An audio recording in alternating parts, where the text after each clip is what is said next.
안녕하세요. 오늘도 서연살롱을 찾아주셔서 감사합니다. 인생에서 가장 평탄하고 즐거운 일상을 보내고 있는 여성이에요. 제 경험담을 풀어보고자 해요. 저는 외동딸이었는데 어렸을 때 아빠가 사고로 일찍 돌아가셨고 중학교 입학하자마자 엄마가 재혼을 하시면서 완전히 혼자가 되었어요. 엄마는 제가 모르는 분과 결혼을 하셨고 저를 영영 버리기를 원하셨거든요. 1년이 지났을 때 엄마는 아예 재혼하신 분과 외국으로 이민을 가셨고 소식이 끊겼어요. 저를 불쌍하게 여겨주신 외삼촌과 외숙모가 유일한 친척이고 가족이었네요. 하지만 저는 어딘가 겉도는 존재였고 그래서 외삼촌 외숙모와 친밀하게 지내본 적 없이 성인이 되었죠. 장학금 주는 전본대 나온 뒤로 이런저런 일을 하며 돈 벌고 하루하루를 사는데 급급하며 나이를 먹었어요. 저는 늘 외로웠고 이런 저를 보듬어 줄 사람을 원했던 것 같아요. 소극적이고 습관적으로 눈치 많이 보고 미움받는 것을 두려워하는 게 저였지만 반대로 남편은 사람이 첫눈에 딱 쿨해 보였어요. 작은 것에 일희일비하지 않는 사람처럼 보였다고 해야 할까요? 엄하고 조금 무서워 보이는 부분이 있긴 했으나 이런 사람이 저의 편에서 평생을 서준다면 정말 든든할 거라 여겼어요. 저는 결혼하면서 남편의 고향 지역으로 이사를 한 경우였죠. 그래서 거기에 아는 사람 하나 없었고요. 아마도 결혼하고 배우자의 상황을 따라서 거처를 옮겨본 들이라면 이때의 제 입장을 이해해 주실 것 같아요. 덩그러니 낯선 곳에 남겨져서 오로지 남편 하나 바라보고 의지해야 하는 형국이었죠. 그래도 우리 부모님이 여기서 가까이 사시잖아.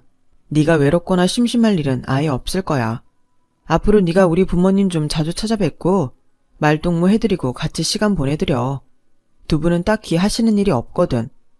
너도 여기서 낯설고 아직 적응 못했는데 우리 부모님하고 먼저 가까워지면 좋지. 남편이 저를 달래며 위로하겠답시고 해줬던 말. 시부모님을 제가 가까이 모시라는 것이었죠. 시부모님은 저희 부부의 아파트 신혼집에서 버스로 7정거장 거리에 사셨어요. 제가 결혼 전에 자주 찾아뵌 것도 아니었고 따라서 친분이라고 할 게 미미했으나 그럼에도 한 가지 알았던 건 두 분의 성격이 무척이나 괴팍하시단 것이었답니다. 돌이켜보면 장남인 남편도 자기 부모를 감당하기 힘들어했던 거예요. 남편은 자기가 관심 있는 주제가 나와야 크게 오래 떠드는 스타일이지 대부분 과묵한 사람이었거든요. 참견이나 잔소리를 딱 싫어했고요. 그런데 시부모님은 자식을 앞에 앉혀두고 잔소리를 끝도 없이 하시는 스타일이었어요. 잔소리를 안 하실 때는 뭘 하시냐 하면 별로 영양가 없는 TV 드라마 이야기, 탤런트 누구누구한테 벌어진 일, 동네 사람 누구네가 어찌어찌 했다는 일화 같은 것들을 멈추지 않고 내뱉으셨죠. 뿐만 아니라 하소연은 어쩜 그리 잘하시던지요. 말씀을 뱉는 에너지가 있으신 분들이니 늘 심심해하셨어요. 아무리 귀찮고 버거워도 그렇지 자기 부모님한테 그렇게 쌀쌀맞게 행동하는 건 별로인 것 같아. 개인적으로 이해도 안 되고. 내가 그렇게 맺고 끊음 정확히 안 하면 두 분은 말씀을 너무 길게 하셔서 감당이 안 돼. 이제는 네가 있으니까 다행이네. 내가 미리 걱정 덜어도 됐지? 남편이 은근하게 또 채근을 하길래 알았다고 했었죠. 저는 부모의 사랑에 목이 마른 자식 입장으로만 살아왔었기 때문에 남편이 이상하게 느껴졌었는데요. 직접 시부모님을 겪어보니까 정말 힘들긴 하더라고요. 서로의 흉을 보시는 것도 저를 좌불안석으로 만들었죠. 5층짜리 빌라에서 2층에 사셨는데 엄청 오래됐지만 평수는 넓었어요. 하지만 자식들은 절대 거기서 부모랑 같이 안 살고 싶어 했죠. 남편의 남동생, 즉 저의 시동생도 근거리에 살았답니다. 저희 부부의 집이 중간이라면 시댁은 왼쪽, 시동생네는 오른쪽에 있는 위치였어요. 시동생이 결혼을 일찍 했는데 혼전 임신 때문에 그랬었더라고요. 아이가 6살이었죠. 저에게는 당연히 동서가 있었고요. 애를 너무 일찍 낳아서 둘 때는 아직도 생각도 없다며 태평하게 지내고 있었던 동서가 부러웠던 건 자기 친정이 차로 30분 걸리는 거리라고 했기 때문이었네요. 자기 식구들을 지척에 두고 사는 게 정말 부럽더군요. 가족의 울타리 안에서 사는 든든한 사람 같아 보여서요. 동서는 제가 시집 오기 전에도 시부모님과 가까이 안 지내온 사람이었어요. 아이 핑계를 대면서요. 저희 애가 낯을 워낙 심하게 가리고 예민하게 굴어서 시댁에는 도통 못 데리고 가요. 그러다 보니 시댁 방문이 계속 뜸했네요. 아, 그랬구나. 좀 지나고 나면 이제 또 금세 초등학교 입학할 때 되겠지. 그때 되면 동서도 한숨 돌릴 테니까 그때부터 아버님 어머님께 열심히 효도하면 되지. 지금은 다들 이해해 주실 거야. 네? 그때가 되어서 효도를 하라고요? 아, 역시 언니가 성격이 착하고 너그럽다 보니까 생각하는 게 남다르시네요. 언니가 어른들한테도 그렇게나 살갑게 잘하신다면서요? 너무 멋지신 것 같아요. 제가 정말 동경하는 성격이야. 앞으로는 본받을게요. 언니는 부모도 없고 사실상 고아 신세인데 어쩜 그렇게 잘 크셨어요? 동서가 크게 웃으면서 하는 말에 제 얼굴이 화끈했었네요. 저는 제 가정사를 따로 털어놓은 적이 없건만 동서가 속속들이 다 알고 있어서 얼마나 민망했는지 몰라요.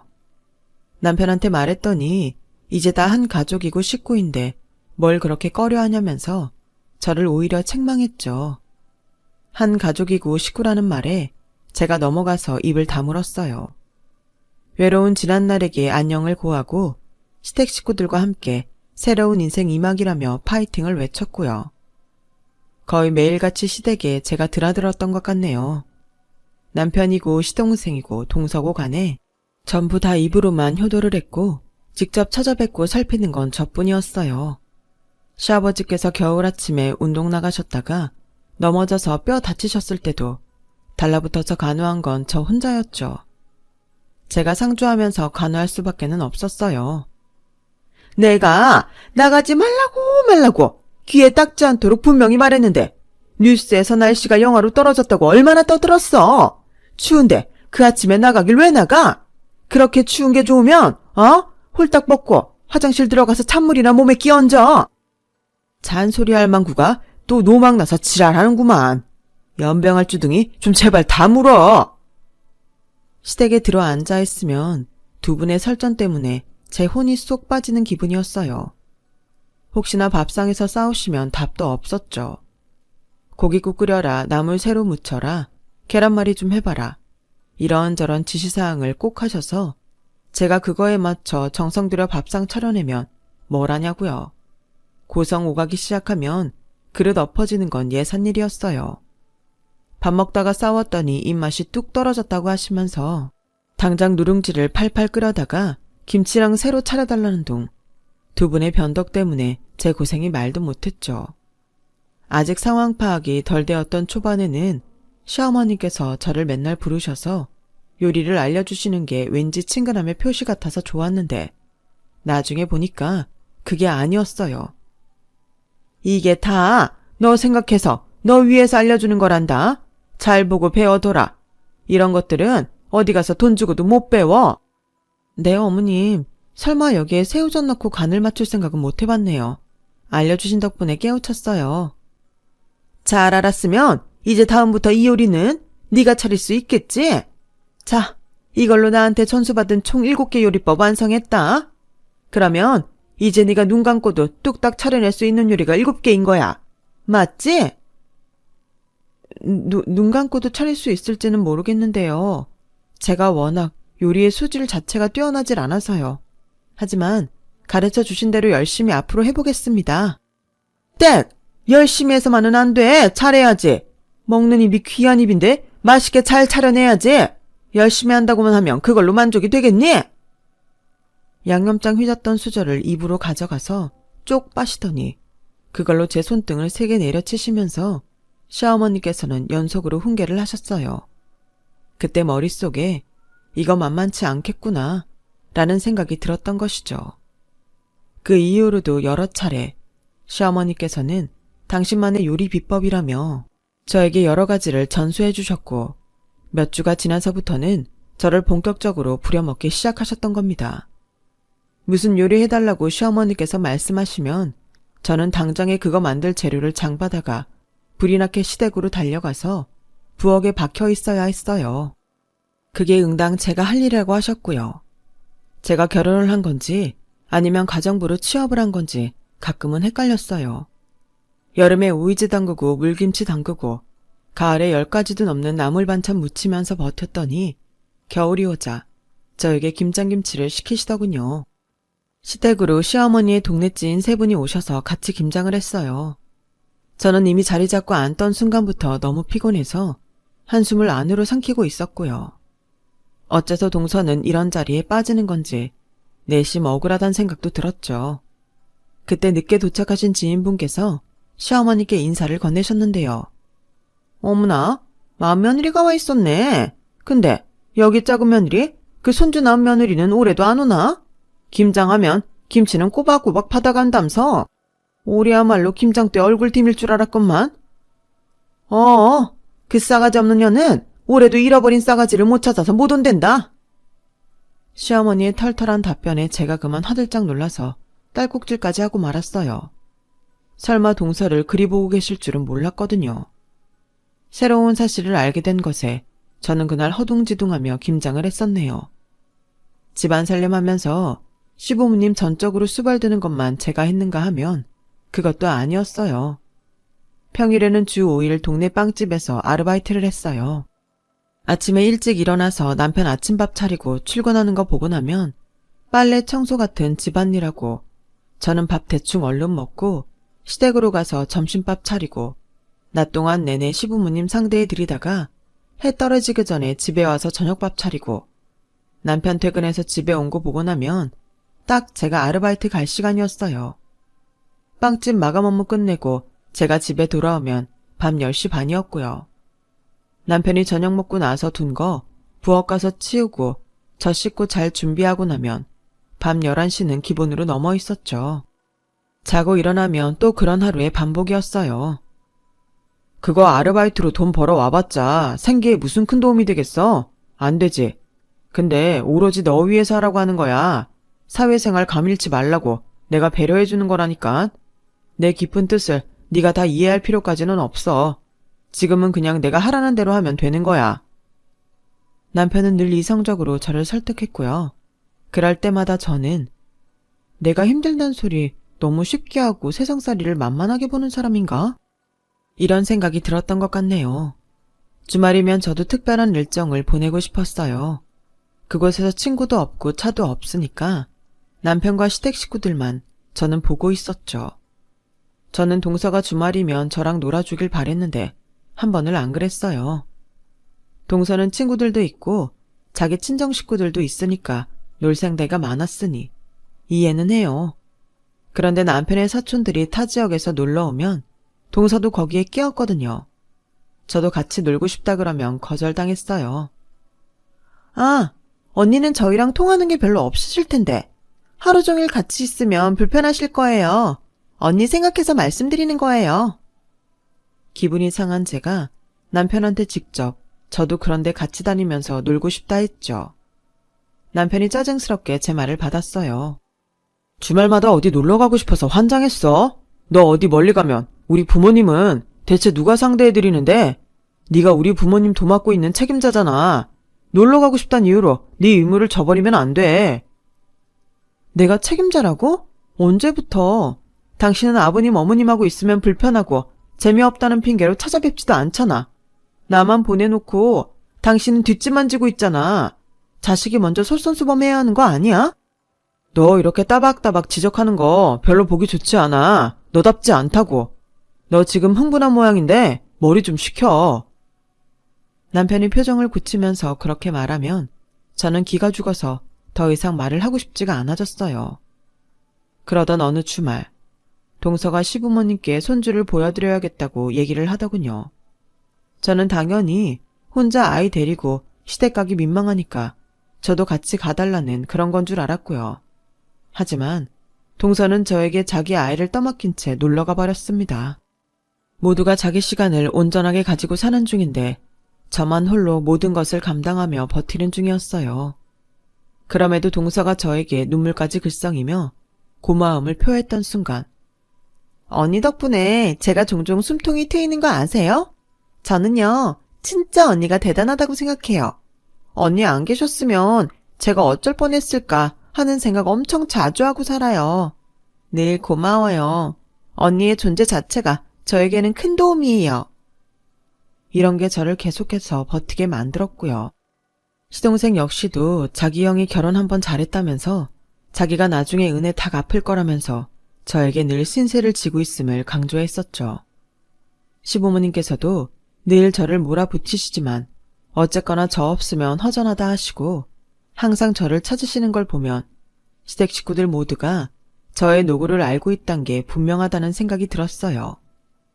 남편 또한 아주 가끔 저를 보며 머쓱한 표정으로 고마움을 드러냈거든요. 내가 표현을 잘 못하는 남자라 그렇지 참한 와이프 정말 잘 얻었다고 생각하며 살고 있어. 요새 너 같은 여자가 어딨겠냐? 그러니까 고생 좀만 더 해주라. 우리 부모님 언제까지 저렇게 활개치실 것 같아. 장담하건대 몇 년 안 남았어.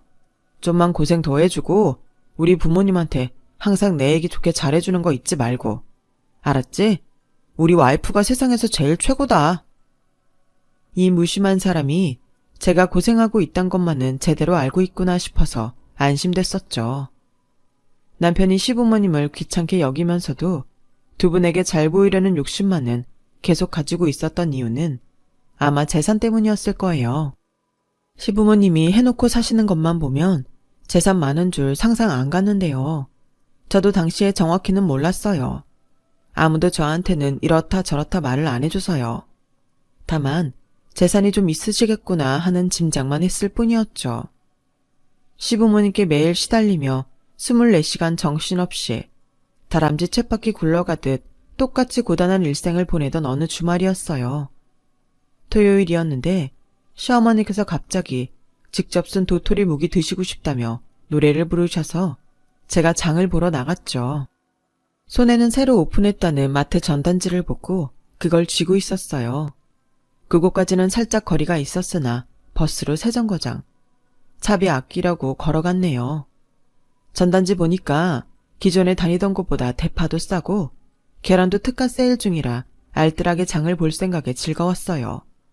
그런데 평소 안 다니던 그 길을 걷는 제 눈에 믿기 힘든 광경이 들어온 거예요.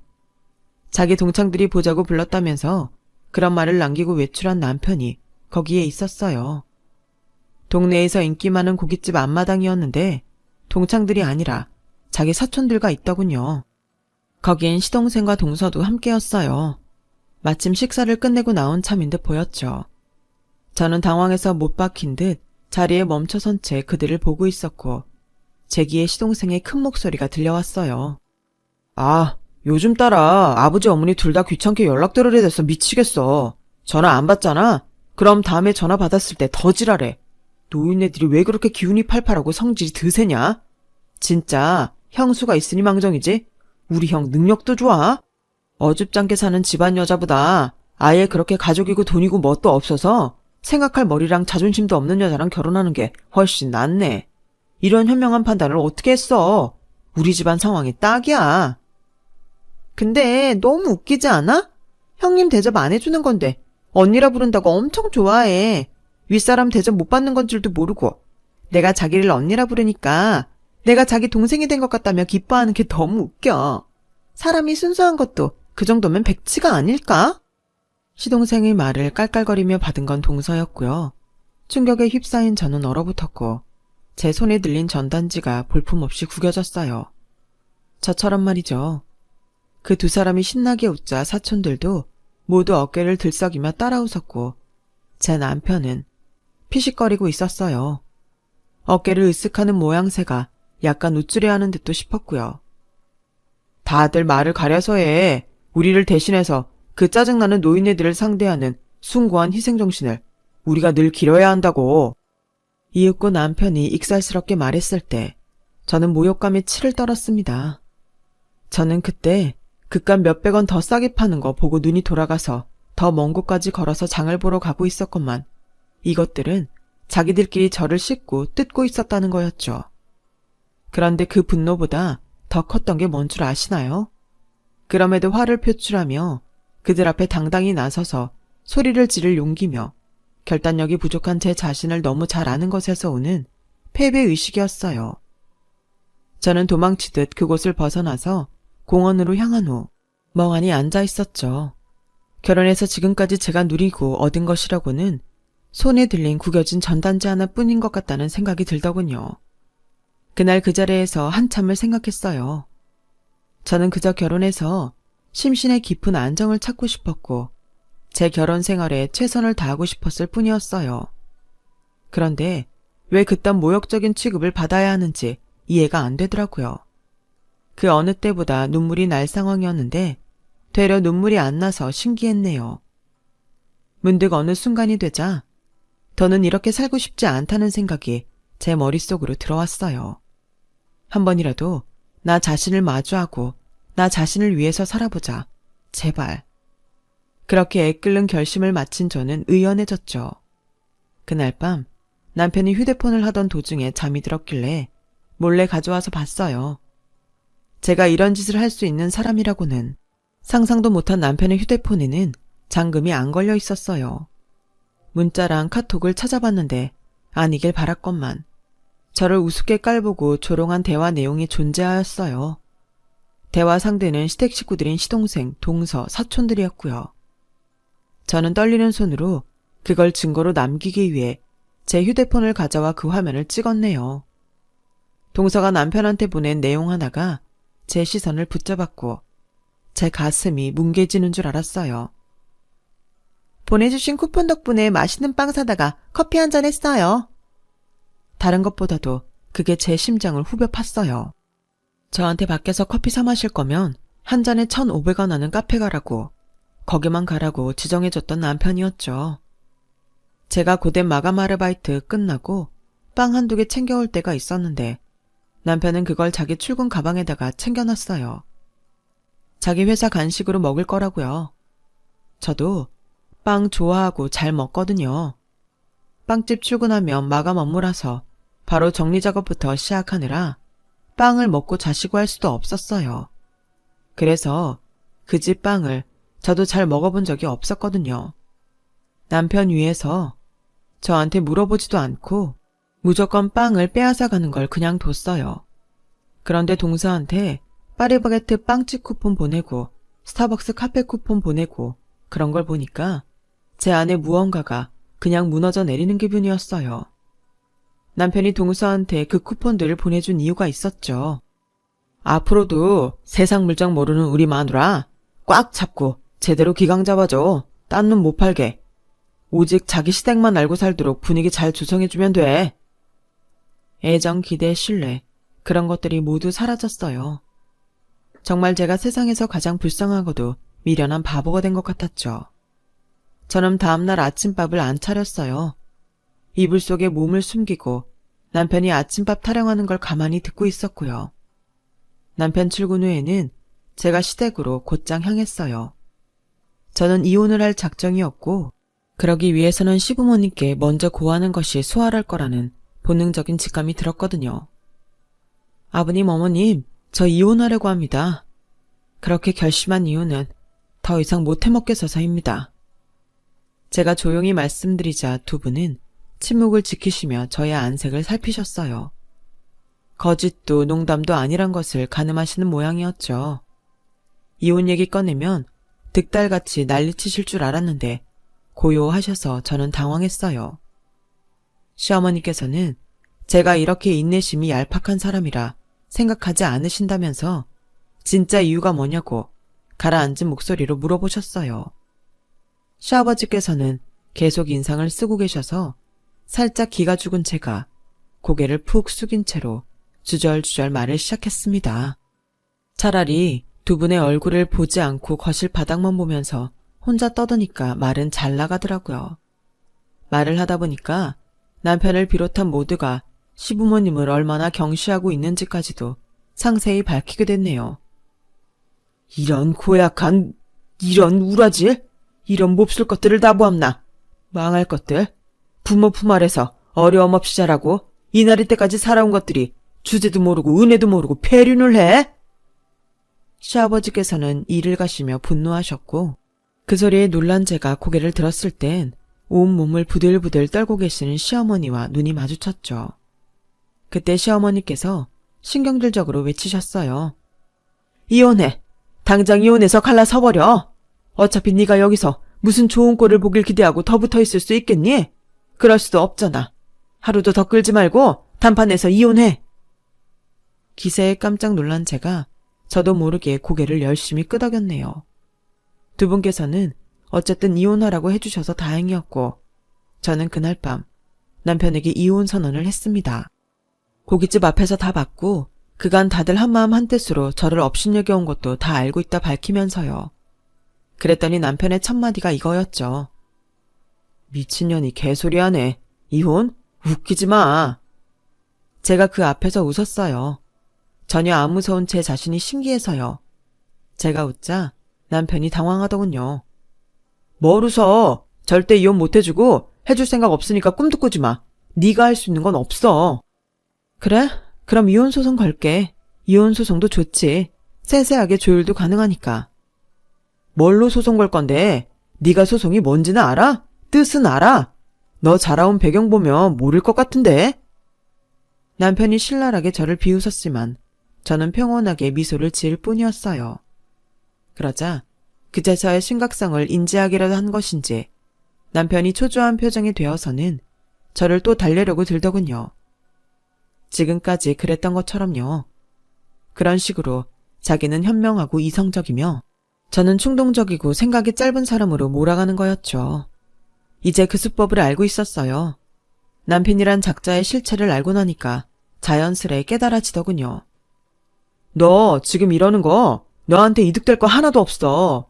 너 잘 생각해야 돼. 제발 마음 좀 넓게 써라. 네가 이해하고 넘어가주면 될 일이잖아. 왜?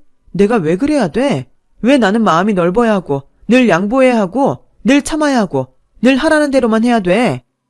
제 울분이 담긴 반문에 남편이 할 말을 잃고서 입술만 깨물었어요. 저한테 반격할 거리를 찾아내기 전에 제가 선수쳤죠. 당신, 내가 이거 딱 하나만 물어보자. 나한테 안 미안하니? 짧은 물음에는 수많은 것들이 함축되어 있었어요. 남편의 귀가 빨개지더니 차마 대답을 못하겠는지 조용히 고개를 떨구더군요. 제가 차갑게 말했죠. 사과 따윈 안 봐라. 당신이 사과할 수 있는 놈이면 나한테 안 그랬어. 이젠 그 사실을 내가 분명히 알아. 지금은 그저 이혼만 하고 싶을 뿐이야. 당신이라는 끔찍한 감옥에서 제발 벗어나게 해주라. 미안해. 내가 다 잘못했어. 너무 추잡하고 찌질하게 굴었어. 다 반성하고 있으니까 내 사과 한 번만 받아줘. 내 행동 미치게 후회해 지금. 남편이 허겁지겁 제 발치에 무릎을 꿇으며 빌었어요. 그 모습을 보면서 조금도 측은지심이 들지 않았고 제 안에서 남편을 이미 타인으로 규정하고 있음을 알아냈네요. 저는 이미 늦어도 한참 늦었다고 마지막 대답을 해주었고 남편은 눈물만 줄줄 흘렸죠. 이튿날 동서가 저를 보자고 했어요. 제가 어떻게 반응을 해줄까 고민하다가 이렇게 말했죠. 내가 네가 보자고 하면 나가야 하는 사람이니? 언니, 그게 아니라요. 커피 한 잔 사드리고 싶어서 그래요. 제가 그쪽으로 갈게요. 오후에 단지 앞 저가 커피에서 볼까요? 사거리 스타벅스에서 봐. 시간은 2시 정각. 할 말 마치고 먼저 전화를 끊는데 제 속에서 뭔가 시원한 바람이 불어오더군요. 겨우 이까지 것으로 맛볼 수 있는 해방감이었다니 한편으로는 씁쓸하기도 했네요. 스타벅스에서 만난 동서. 저한테 기본 아메리카노 마실 거냐고 묻길래 달콤한 거 넣고 얼음으로 간 거 시켰어요. 한 잔에 7,000원이 넘더군요. 떨떠름하게 계산을 마친 동서가 그 특유의 착한 척하는 미소를 지으며 먼저 포문을 열었어요. 언니, 뭔가 오해가 있으셨던 모양이에요. 제가 오해를 좀 풀어드리고 싶어서요. 언니 같은 소리 하고 있네. 소름 끼치니까 그만해. 왜 놀란 표정이 됐어? 내가 이렇게 나오니까 갑자기 하려던 말이 쑥 들어가기라도 한 모양이지? 나는 있지. 미안하다는 사과 외에는 안 듣고 싶은 사람이야. 그러니까 이런 변명 저런 변명 대려고 괜히 머리 굴리지 않아도 돼. 죄송해요. 제가 잘못했어요. 생각이 짧았고 너무 예의가 없었습니다. 깊이 뉘우치고 있으니 언니가 아니 형님이 제발 아버님 어머님께 말씀 좀 잘해주시면 안 될까요? 지금 두 분이 화가 많이 나신 모양인데 저희랑은 이제 대화도 안 하시겠대요. 형님도 제가 왜 이렇게 굴었는지 다 듣고 나시면 저를 조금은 이해할 수 있을 거예요. 안 궁금한데? 내가 왜 동서랑 같이 덜 떨어진 인격을 지닌 사람의 변명을 들어줘야 돼? 그냥 나쁜 년으로 남아. 그러면 되는 거야. 어디 언감생심 이해를 받으려고 하고 있어? 동서의 충격으로 물든 얼굴을 감상하며 천천히 자리에서 일어난 제가 음료를 챙겨서 그곳을 빠져나왔어요. 얼빠진 시선이 제 뒤통수에 꽂히는 기분 꽤나 유쾌하더군요. 얼음 갈아 넣은 음료수를 마셔서 그런가 제 속이 시원하고 후련했습니다. 진작 이렇게 질러보고 살 걸 싶더군요. 시부모님께서 당장 이혼하라고 남편을 종용해 주신 덕분에 무탈한 이혼이 진행되었어요. 저는 그 지역을 떠나 외삼촌 외숙모가 계시는 곳으로 가기로 했죠. 이혼한다고 말씀을 드렸더니 갈 곳 있냐면서 일단 오라고 하시더군요. 선뜻 그렇게 해주실 줄은 몰라서 제가 놀랐네요. 그래도 가족이라는 것인지 만감이 교차했어요. 이사를 하기 전에 시부모님을 배웠답니다. 시부모님 때문에 정말 너무나도 마음고생 많이 하면서 힘들었는데 떠나면서는 애틋하고 좋은 기분으로 인사를 드릴 수 있다는 것이 신기했어요. 그동안 감사했다고 인사를 올렸는데 시부모님 두 분 모두 저를 빤히 보시는 거예요. 분위기가 좀 이상하다 싶던 때에 시어머니께서 이렇게 말씀하셨어요. 큰 놈이 왜 너랑 순순히 이혼하자는지 아니? 집안 글러먹은 너랑 이혼하면 우리가 재산 잘 나눠주겠다고 말했기 때문이란다. 그런데 우리는 큰 놈이고 작은 놈이고 며느리년이고 전부 다 정이 떨어져 버렸어. 키워주고 잘해줘봤자 소용없더구나. 네가 1년 동안 우리한테 해준 것만 못하니. 그래서 우리는 가진 재산을 너에게 나눌 작정이다. 네? 저에게 재산을 주시겠다고요? 저는 이제 두 분의 며느리도 아니에요. 제가 손주를 안겨드린 것도 아니고 저랑은 그냥 남남인데 어떡해. 제가 너무 놀라서 손까지 떨었네요. 있을 수 없는 일이라며 고개를 젓는 저에게 이번에는 시아버지께서 말씀하셨어요. 너는 내 푸념이고 이할 망고 찌랄이고 구분 없이 다 받아준 유일한 사람이거늘 남남이라니. 네가 우리 가족이 아니면 누가 우리 가족이란 거야. 너에게 재산 조금씩 남겨줄 테니까 너는 아무 걱정도 하지 말아라. 우리가 비록 여기 들어앉아 있는 노인네들이라도 알 건 다 알아. 방법도 다 마련해놨으니 너는 앞으로 돈 쪼들릴 염려 없이 살면 돼. 순간적으로 눈물이 핑 돌았어요. 그 고깃집 앞에서 남편을 비롯한 시댁 사람들의 실체를 알게 되고 지금까지 제가 한 번도 운 적이 없다는 걸 그제야 깨달았네요. 막혀있던 것이 터져버린 제가 시부모님 앞에서 오열을 하고 말았습니다. 숨 넘어가듯이 울어버렸어요. 그러자 시어머니께서 손으로 제 등을 두드리며 당신도 우셨죠. 그간 저를 못살게 괴롭히시는 줄만 알았던 시어머니께서는 어쩌면 너무 외롭게 지내오신 탓에 그리 되셨을 뿐이고 진심을 어떻게 전해야 하는지 모르시는 분이었을 뿐이지 본심은 무척 정이 많으신 분일지도 모른다는 생각을 했네요. 시부모님께서는 이후 바로 행동개시에 들어가셨어요. 시동생과 동서는 알고 보니 시아버지의 오랜 지인이신 분께서 주인으로 있는 집에 전세를 살고 있었는데요. 어이, 김 차장, 전세 만기 날짜 곧 아닌가? 이제 다시는 해주지 마. 필요 없어. 하루빨리 그것들 내쫓을수록 좋아. 시아버지께서 집 주인분께 그들을 쫓아내라고 하셨고 시동생과 동서는 도리 없이 집을 잃었어요. 전세금은 당연히 시아버지의 수중으로 돌아갔고요. 시동생이 제발 어린 손주를 봐서라도 이러지 마시라고 시부모님께 울면서 빌었다던데 소용이 없었나 봐요. 급한 대로 동서의 친정에 들어가 얹혀 살게 되었고요. 남편 역시도 그 집이 시아버지의 인맥 파워로 저렴하게 얻은 월세였기 때문에 2년 만기를 채우자마자 쫓겨났어요. 시부모님의 드센 성격과 입김이 그쪽 일대에서는 워낙 유명했던지라 남편은 근처에서 집을 새로 구하지 못하고 멀리 떨어진 동네에 원룸을 구했죠. 어차피 두 분 재산은 자식에게 오도록 되어 있어.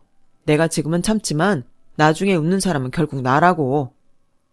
남편이 정신줄을 놔버렸는지 술에 취해서는 시아버지께 전화를 걸어서 헛소리를 했었다네요. 그 덕분에 더욱 제대로 찍혀버렸죠. 남편, 아니 전 남편의 바람이 이루어지기는 힘들 것 같아요. 아버님, 어머님께서는 재산을 저에게 넘겨주시는 것에 아주 진심이고 진지하시거든요. 그 지역을 떠나 외삼촌 외숙모가 계시는 곳으로 온 저는 직장을 잡고 규칙적인 일상을 나기 시작했어요. 사실은 아버님, 어머님의 은밀한 도움이 이어지고 있었기 때문에 제가 꼭 돈을 안 벌어도 될 정도였지만 사회생활 꾸준히 하는 거 저에게는 필요해서 그렇게 했네요. 두 분은 이제 저의 부모님과도 같은 존재가 되었어요. 제가 살고 있는 이쪽에 고향 친구 몇 분이 살고 계신다면서 아버님께서 운을 떼셨는데 어머님께서도 반색을 하시며 아예 이사를 하고 싶다 하셨죠. 그러고 보면 두 분은 항상 지지고 볶고 난리를 치시는데도 부부간의 신뢰나 정이 무척 깊으신 것 같아요. 그런 게 바로 진짜 배기 부부의 모습이겠죠. 저도 그런 인연을 새로 만날 수 있다는 즐거운 상상을 한답니다. 두 분께서 이사를 오신다면 또 다른 일상이 펼쳐지겠네요. 저도 두 분의 며느리로 지내는 동안 오만 정이 다 들었는지 내심 두 분의 존재가 그리웠어요. 다시 근처에 살게 된다면 이전과는 다른 모습으로 잘 지내볼 수 있지 않을까요? 부모님이 없어서 서럽고 힘들다고 하늘을 향해 눈물로 기도했던 제 학창시절의 보답이 혹시 이런 식으로 이뤄지는 걸까 싶기도 하네요. 제 이야기는 이쯤에서 마무리를 지을게요. 들어주셔서 고맙습니다. 건강하세요. 여러분, 사연 댓글에 응원과 현명한 조언 부탁드려요. 좋아요와 구독은 저에게 큰 힘이 됩니다. 오늘도 좋은 일 가득하세요.